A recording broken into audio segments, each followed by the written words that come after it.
And tragically, lives were lost. Several Afghans killed climbing aboard an aircraft on that first day.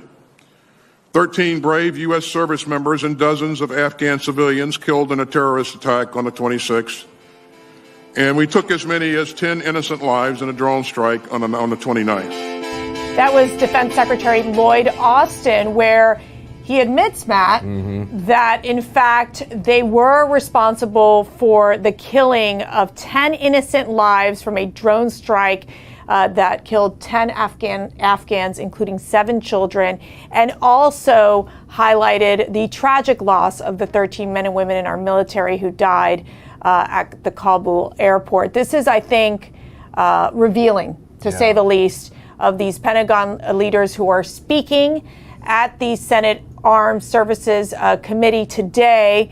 And, you know, obviously, it's just shocking what we're hearing so far. Yeah, one comment. It's amazing to me that General Milley called his Chinese counterpart while the Chinese are putting Hong Kongers in gulags, threatening to take over Taiwan, obviously unleashed this virus. So many terrible acts of aggression. Why would you ever call your Chinese counterpart and just say, hey, we're going to leave you alone, we're fine with it? And the right person to talk about that dichotomy of sending China a message that the U.S. will put up with everything is a great conservative in the House of Representatives who's got a very important job as chairman of the Republican Study Committee, Jim Banks from Indiana. Thanks for joining us, sir. Good to be with you. So tomorrow you're going to have this panel in front of you on the Armed Services Committee where you serve. What do you anticipate? Well, Matt, I only get 5 minutes, and there's so much that I want to ask about. Everything related to Afghanistan and the serious blunders that cost the lives of those 12 soldiers in Kabul. But I got to tell you, don't hold it against me. But I bought the Woodward book last week, and I'm halfway through reading it. And I got to tell you, every chapter that I read, my blood boils because at the end of the day, the book recounts how much General Milley, the highest-ranking military officer in the United States military, undermined the commander-in-chief, Donald Trump, at the time. How politicized he's become in his role. He's the most political general that we've had since Douglas MacArthur, and at least Douglas MacArthur knew how to win wars.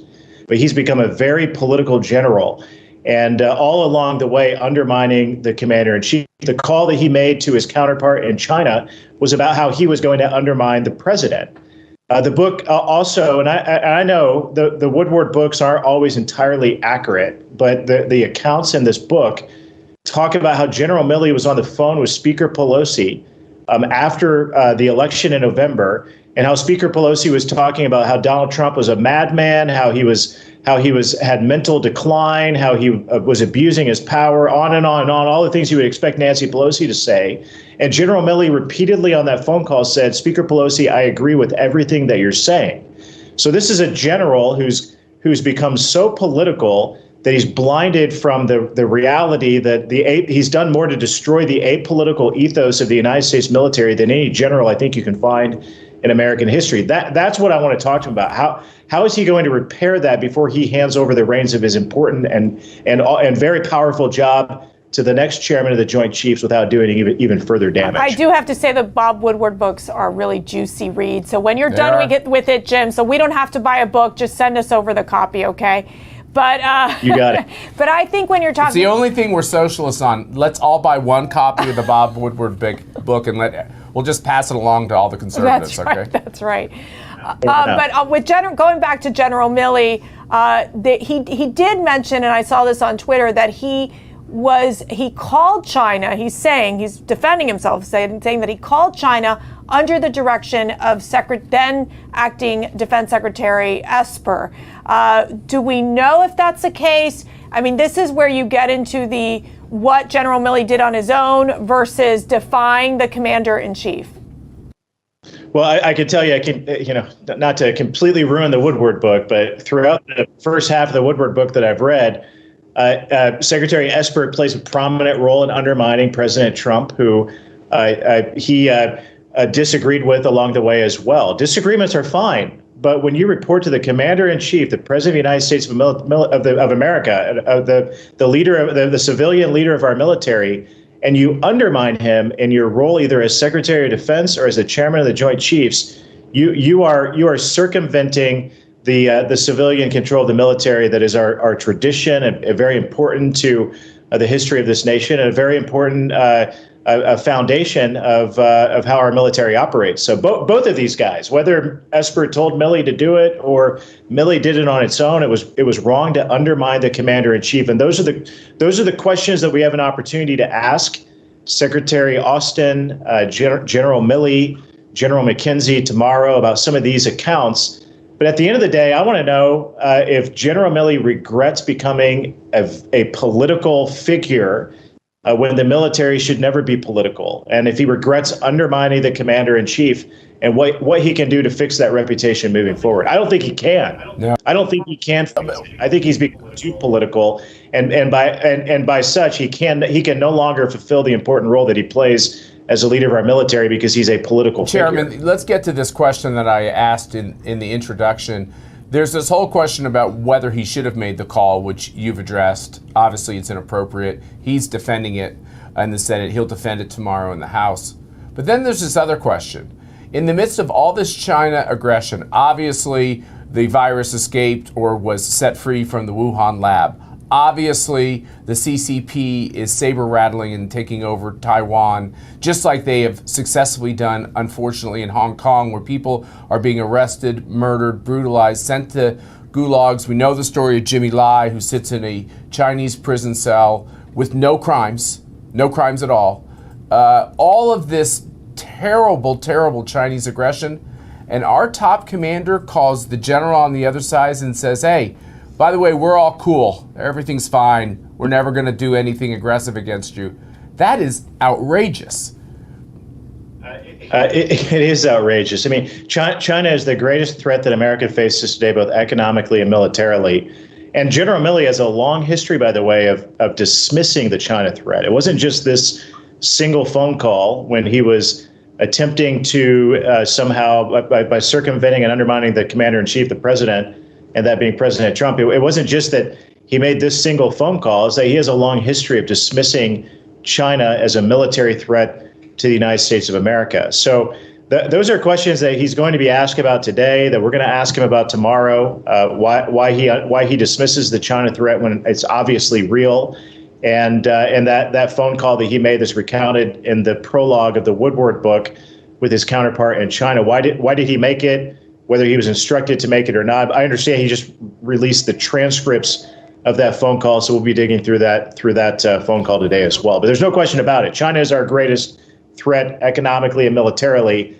And why we have a chairman of the Joint Chiefs of Staff who dismisses the China threat and that role is something that I'll never understand. We've seen President Biden speak at the United Nations, hailing that the Afghan withdrawal was a success.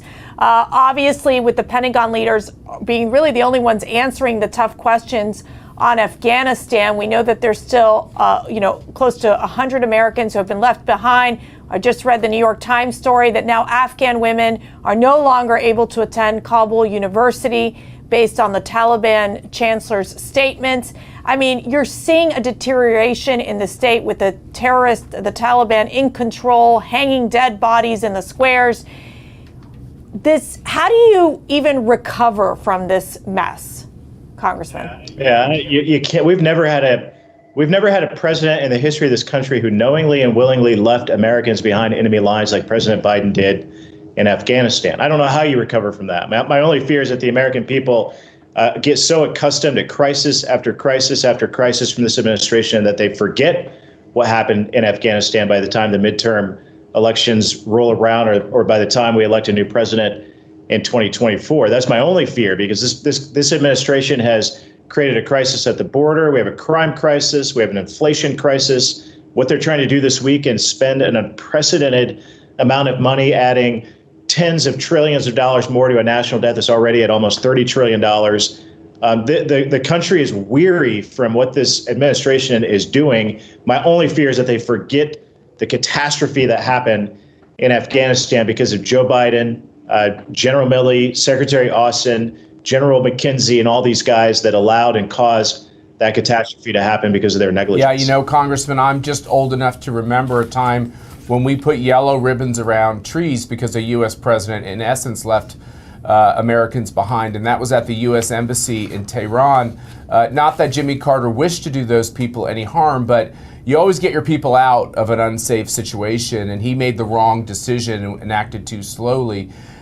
So it seems as if the Biden presidency is really mirroring the Carter presidency. And what happened to the Carter presidency, once his numbers got extremely low and lost the confidence of the American people, there was no recovery. And now we're not even to taxes and spending, which is coming your way. There's a scheduled House vote. Is there any hope that enough sane Democrats are still out there to scuttle this, at least in the Senate?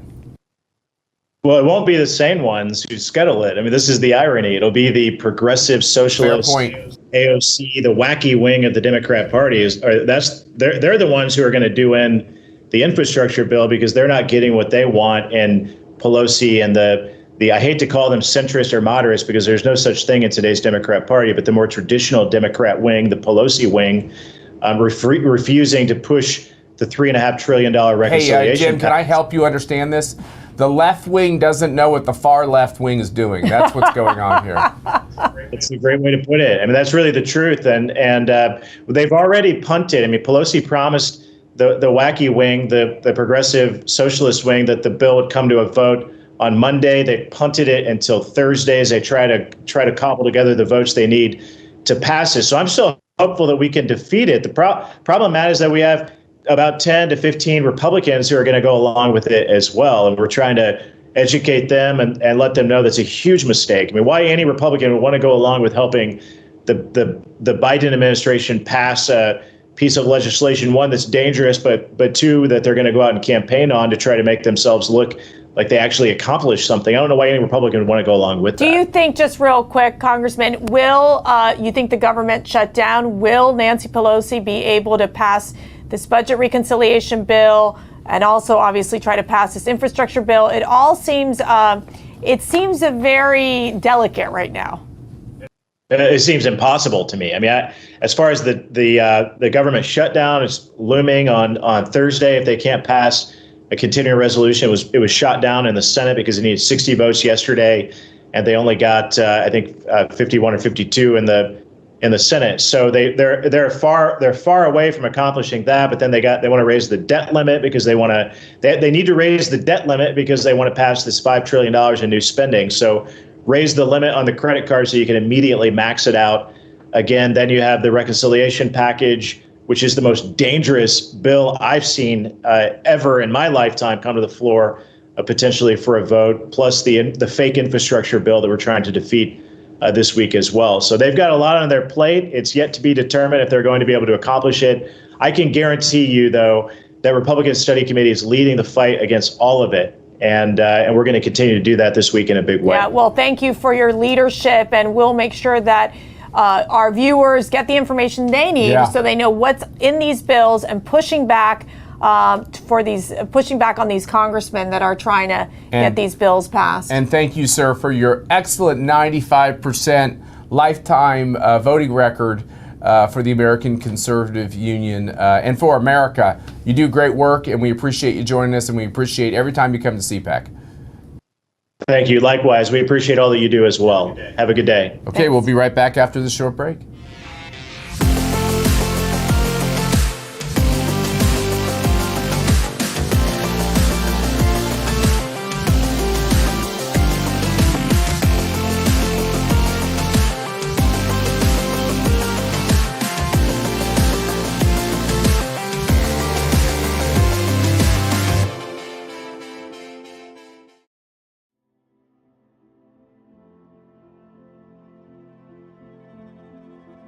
Yeah, I think it's a lot of these people who are heroes in these wars, and we need to go back to understanding who our heroes are.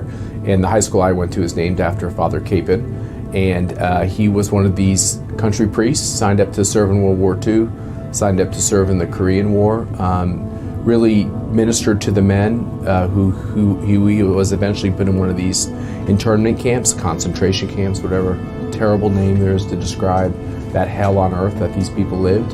A lot of the POWs obviously survived. A few of them are still alive. They were able to participate in this great celebration. They found Father Capen's body, I think 98% intact, so he's in a coffin, and I was invited to come down and receive his coffin in Wichita, Kansas, which is where it will remain, hopefully for a really long time, and down there at the cathedral. And it's a special thing for me, because when I was a student at Capen, they had a lot of the POWs were alive who survived, and they came and told the stories of what this man did.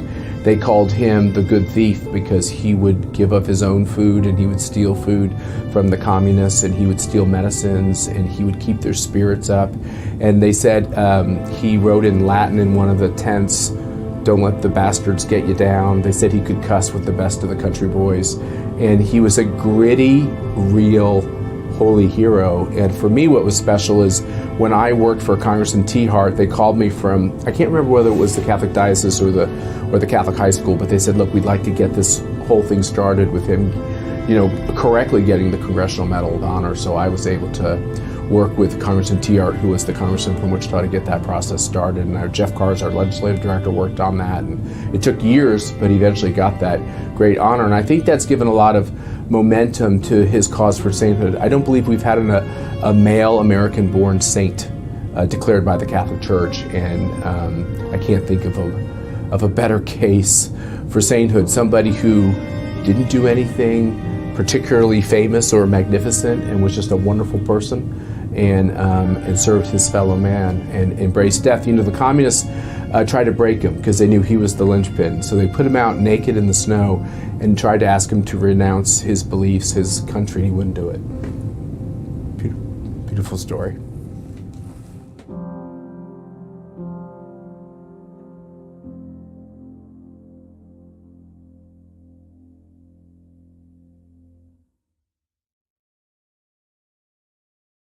President Biden last month in an interview with George Stephanopoulos said that no military leader advised him to leave a small troop presence in Afghanistan. Is that true? Senator Cotton, I believe that, well, first of all, I know the president to be an honest and forthright man. And secondly... It's a simple question, Secretary Austin. He said no senior military leader advised him to leave a small troop presence behind. Is that true or not? Did these officer and General Miller's recommendations get to the president personally? Their input was received by the president and considered by the president, for sure. In terms of what they specifically recommended, Senator, as they just said, they're not going to provide what they recommended in confidence. I mean, it sounds to me, it's shocking to me. It sounds to me like maybe their best military advice was never presented personally to the President of the United States.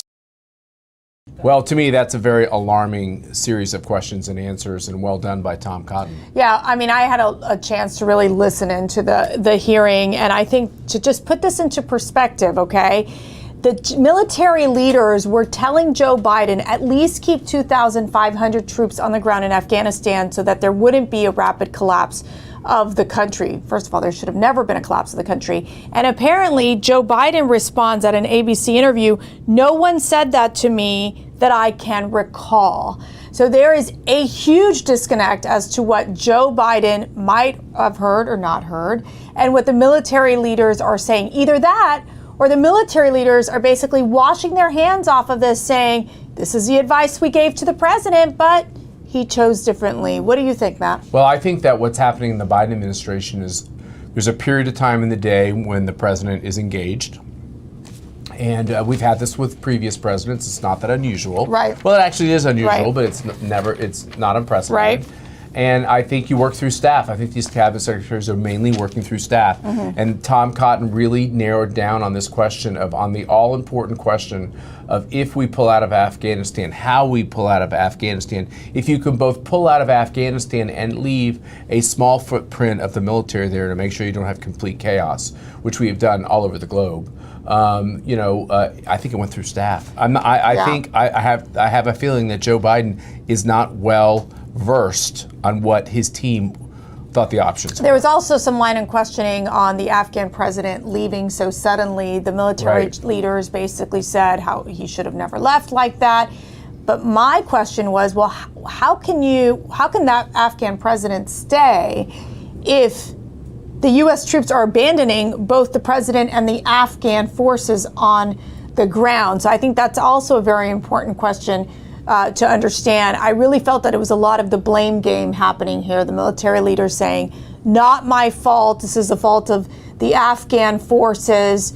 We advised the president not necessarily, they didn't want to throw him under the bus, but they almost indirectly threw him under the bus. And it was interesting because Senator Cotton brought up the fact that General Milley made this military assessment after the initial withdrawal of the troops, which I think brings up an interesting point. Why would you wait several days later, almost a week later, to then say, we're withdrawing, yes, we just need you. We might want to keep about 2,500 troops. Why wasn't this planned a long, long time ago? Yeah, and I think the other thing that was amazing with General Milley is he references the fact that he doesn't relay his advice that he gives the president. Yeah, but yet he relays everything to Bob Woodward. To Bob Woodward Right. about intimate conversations. Yeah. So he kind of added this word, I don't relay my conversations with the sitting president.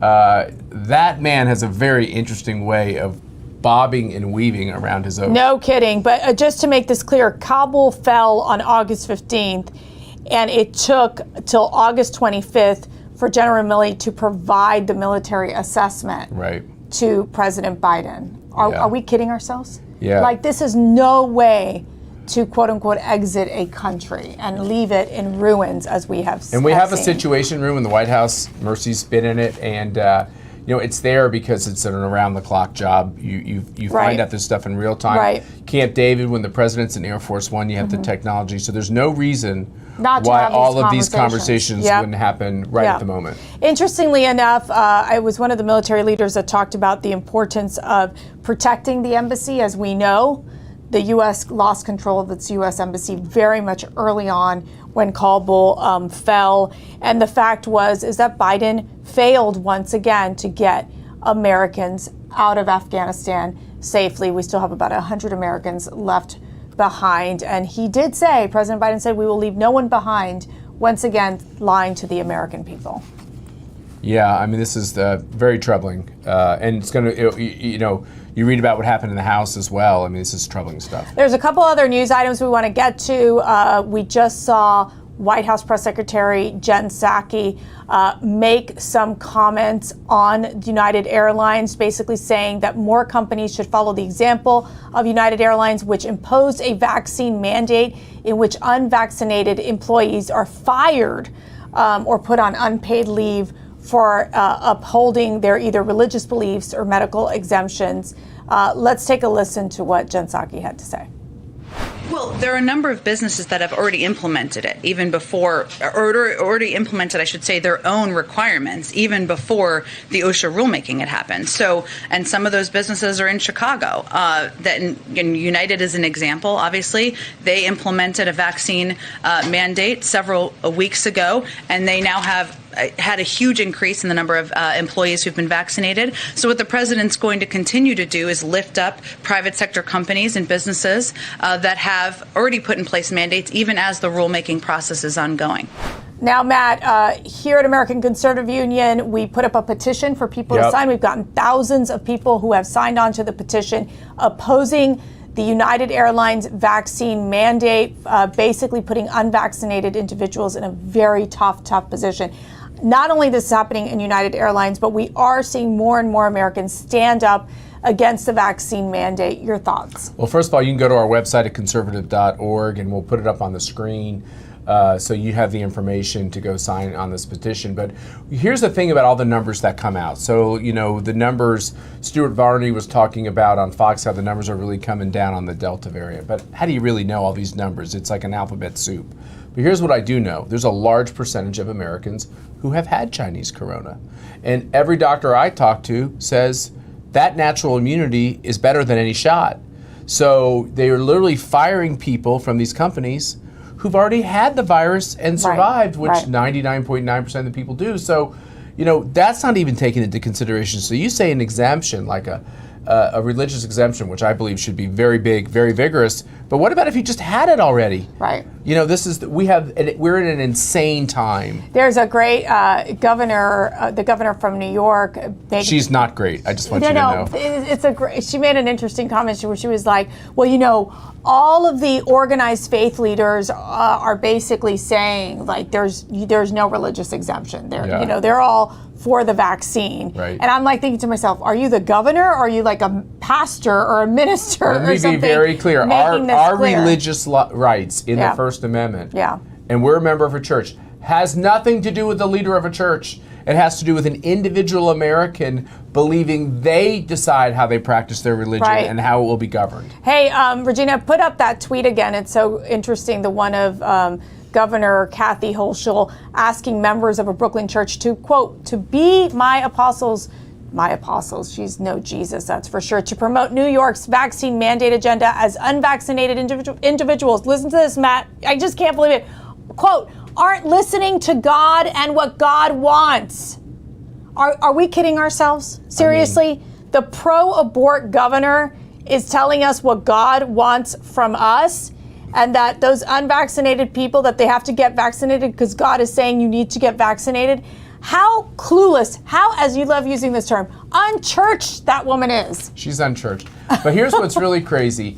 These were the first responder heroes who all these liberal politicians were saying are putting their lives on the line for us last year. This year, they're firing their butts because, damn it, get in line and get your jab. And it's just insulting to tell healthcare workers that they don't have the right to make individual healthcare decisions. Right. Well, you know, our 9-year-old Lucia would say, Dad, don't use the B word, but that's a different story. What was the B word I used? Did I say but? Yeah, you said but. But let's keep on this track. We've also seen, for example, Massachusetts state police officers also saying they are resigning. They are not putting up with the vaccine mandates. There is something happening in America. Let me make this very clear. If you want the vaccine, get the vaccine. If that's what you and your healthcare professional thinks is the best thing for you and your family, go for it. It's a Trump vaccine, by the way.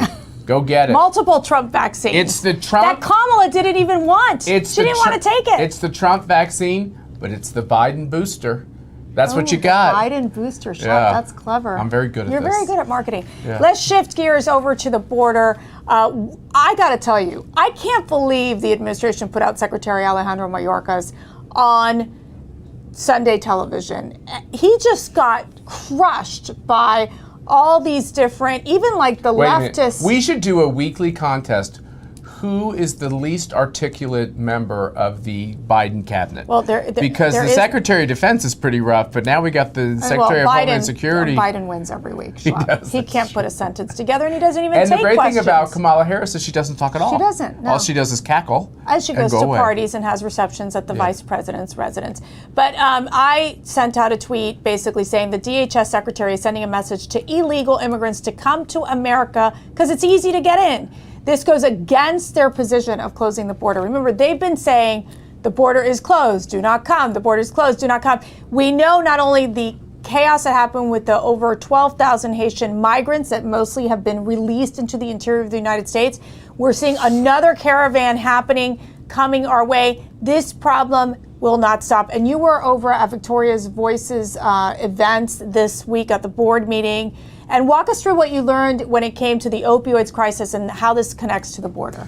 Well, first of all, we're having a brand new epidemic of drug abuse and overdoses, especially with our kids, sadly, but hitting all populations. And what we're not talking about at the southern border, it's not just about illegals coming into our country, which is not the way we should run our immigration system.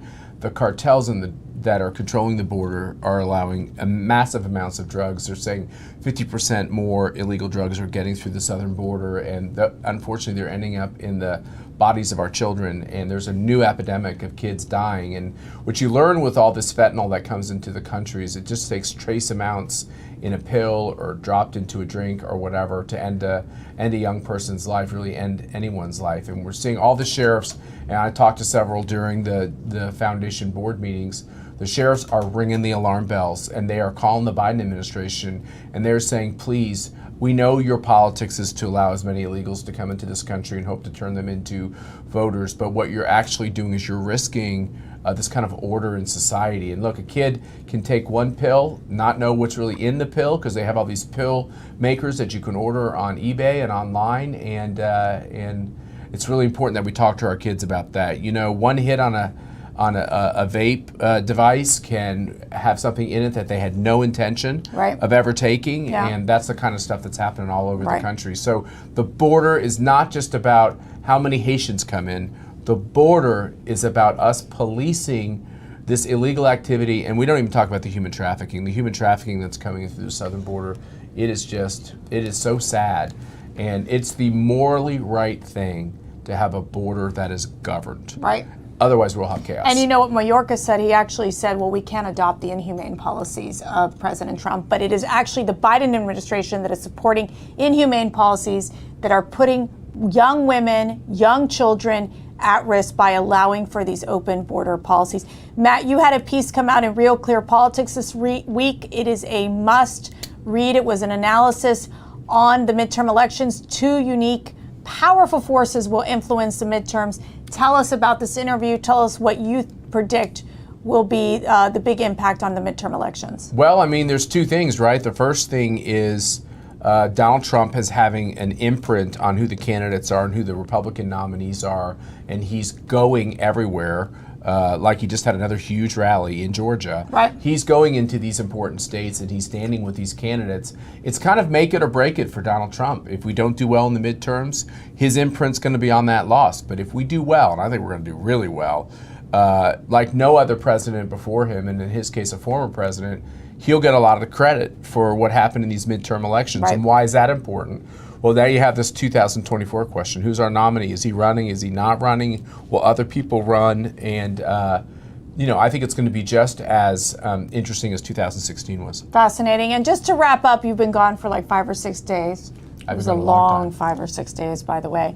And you were able, what, honey? I was going to say, talked about Kansas. I was going to say, can you quickly tell our viewers, you were in Kansas, the remains of Father Capon, who is now, how do you say, up to be a saint? Or, you were able to see his remains and be there for that special moment. What is the significance of Father Capon in that story? He's on this this road with a lot of scrutiny. I think he's called Beloved of God or something now. So he's received already one step along the way. He could be canonized, an American-born male saint. We haven't had that before, so that would be a pretty amazing thing. But I went to the high school that bears his name, Capon Mount Carmel. Some people call him Capon.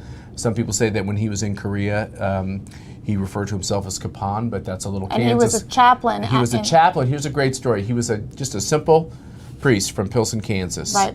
A diocesan priest. He signs up to serve in World War II.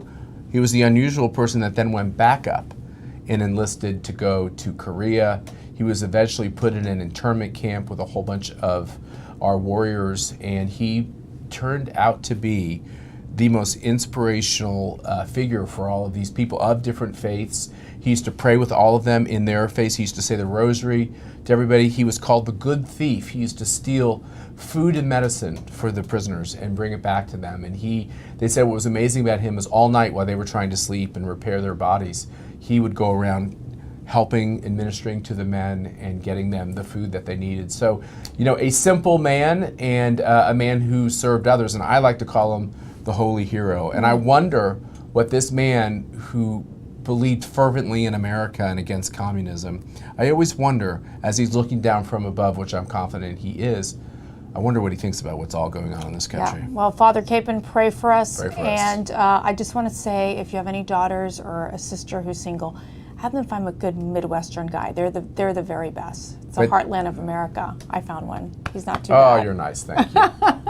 All right. Well, that's She's only saying that because I've been gone for so long that she started to like me again. I actually missed him a lot. Anyways, thanks you all for joining us tonight, and we'll see you back here tomorrow.